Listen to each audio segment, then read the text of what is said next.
Kalau nantinya Pak Ganjar menjadi tersangka, maka ini mengulang cerita Pilkada DKI 2017 di mana Ahok kalah dan kemudian setelah itu dipenjara. Selamat malam semuanya. Kemarin Pak Ganjar tiba-tiba dilaporkan ke KPK.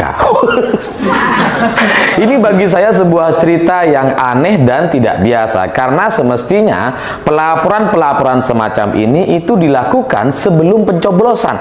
Ini pencoblosan sudah selesai, penghitungan suara sudah hampir selesai, tapi capres yang kemungkinan besar akan kalah justru baru dilaporkan. Ini apa ini maksudnya gitu ya?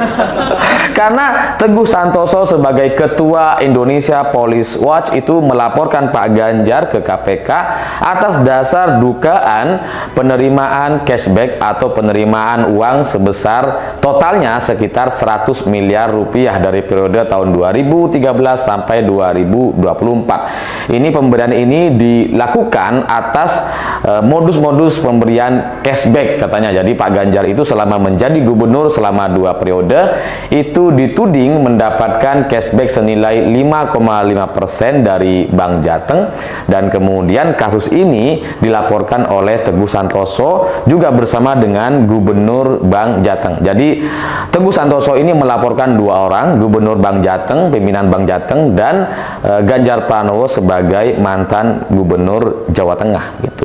Dan ini bagi saya adalah sebuah cerita terkait Pilpres yang nampaknya masih belum selesai gitu, karena sekarang banyak orang berpikir bahwa Pilpres sudah selesai gitu ya, penghitungan juga sudah hampir selesai, tapi capres yang kemungkinan besar akan kalah justru malah diotak-atik gitu ya, justru malah diserang. Ini ada ketakutan apa?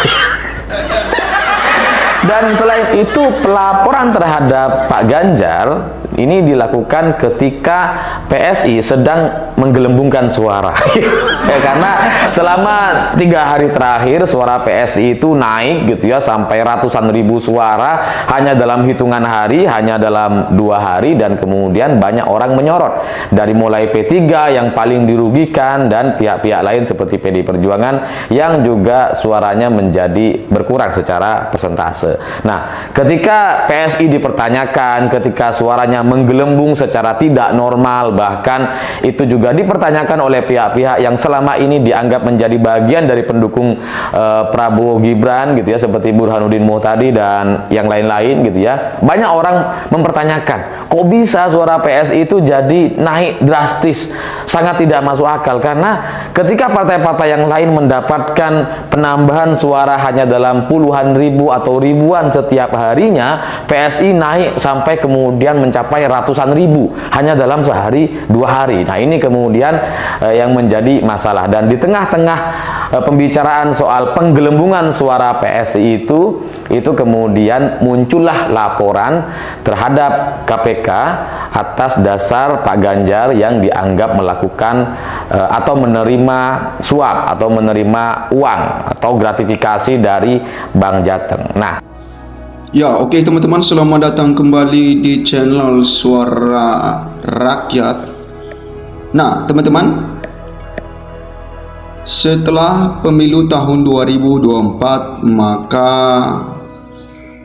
telah dilakukan penghitungan sementara atau quick count-nya, dan didapatkan bahwa Prabowo Gibran yang memenangkan pemilu tahun 2024 ini, Pilpres tahun 2024 ini dengan 1 putaran.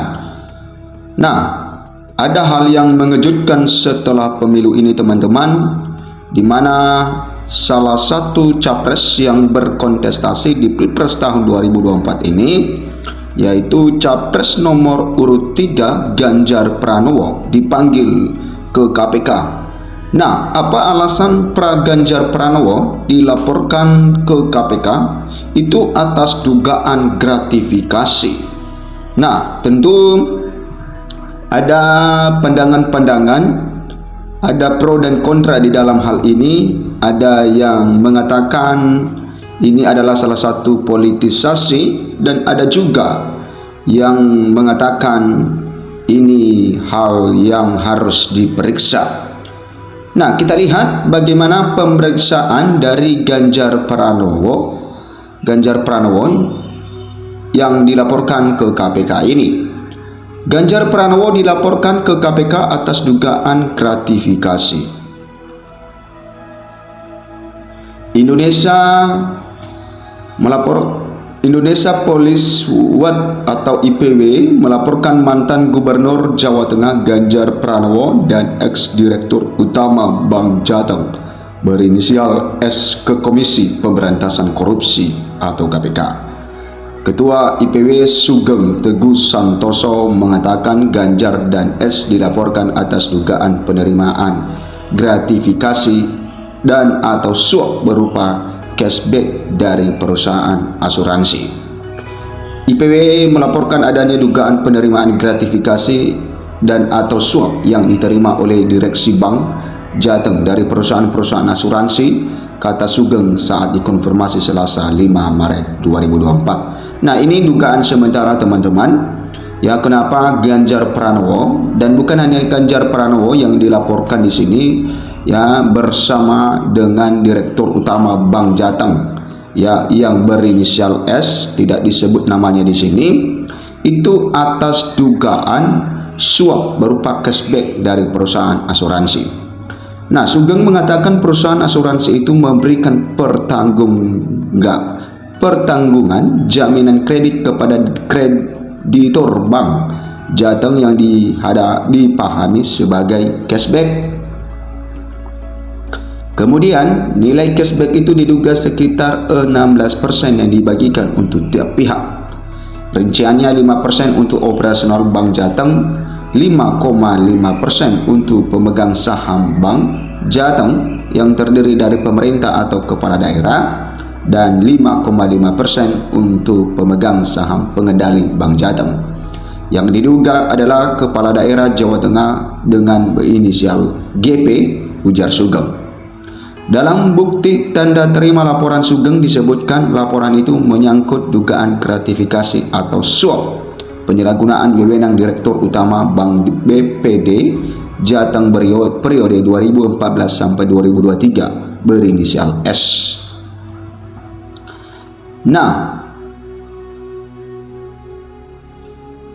selanjutnya aliran dana dalam kasus itu diduga mengarah ke Ganjar selaku Gubernur Jawa Tengah terkait dengan cashback dari perusahaan asuransi sebesar 16% sebagaimana dikutip dari tanda terima laporan itu.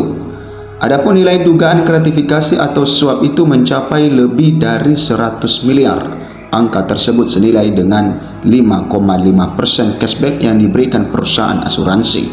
Lebih dari 100 miliar, Direktur Bank Jateng S ini mengundurkan diri tahun 2023 sesaat sebelum Pilpres, ya, kata Sugeng. Terpisah, juru bicara penindakan dan kelembagaan KPK Ali Fikri mengatakan telah menerima laporan tersebut. Terpisah kemudian, setelah kami cek betul ada laporan masyarakat dimaksud, kata juru bicara penindakan dan kelembagaan KPK Ali Fikri saat dikonfirmasi Selasa. Nah, Ali mengatakan pihaknya segera menindaklanjuti aduan tersebut dengan melakukan klarifikasi. Ya, adapun laporan KPK diproses oleh Direktur Pelayanan Laporan dan Pengaduan Masyarakat PLPM KPK. Kami segera tindaklanjuti dengan verifikasi lebih dahulu oleh bagian pengaduan masyarakat KPK, tutur Ali. Nah, teman-teman, itulah alasan kenapa Ganjar Pranowo setelah Pilpres tahun 2024 ini, setelah dilakukan pemilu, maka Ganjar Pranowo dilaporkan sebagai dugaan gratifikasi di salah satu bank di Jawa Tengah. Sehingga karena diduga ada suatu tindakan-tindakan yang berupa suap berupa cashback dari perusahaan asuransi, maka dia dilaporkan supaya itu pihak KPK memeriksa apakah itu merupakan hal yang harus diperiksa atau tidak. Nah, teman-teman, kita lihat bagaimana dengan respon TPN Ganjar Pranowo di dalam hal menanggapi laporan yang dilayangkan ke KPK untuk Ganjar Pranowo ini. TPN respon soal pelaporan Ganjar ke KPK. Deputi Tim Hukum Tim Pemenangan Nasional TPN Ganjar Mahfud Todung Mulia Lubis dengan enggan berkomentar banyak mengenai pelaporan calon Presiden Capres Ganjar Pranowo ke KPK oleh Indonesia Police SWAT IPW atas dugaan gratifikasi. Meski demikian, Todung mengatakan wajar jika ada pihak-pihak yang menilai pelaporan Ganjar ke KPK saat masa pemilu belum selesai adalah upaya politisasi. Nah, ini tanggapan dari Ganjar, ya, TPN Ganjar Mahfud, bahwa ini adalah salah satu politisasi karena pemilu tahun 2024 ini masih belum benar-benar selesai. Walaupun ya pemilu sudah selesai atau pemilihan langsung di TPS sudah selesai, tetapi penghitungan dari relkon dari KPU masih belum selesai, maka mereka menganggap ini adalah salah satu politisasi. Nah, teman-teman silahkan berkomentar bagaimana pendapat Anda dengan hal ini. Apakah ini bentuk politisasi terhadap Ganjar Pranowo selaku Capres nomor urut 3, atau memang ini adalah hal yang harus memang diperiksa oleh KPK?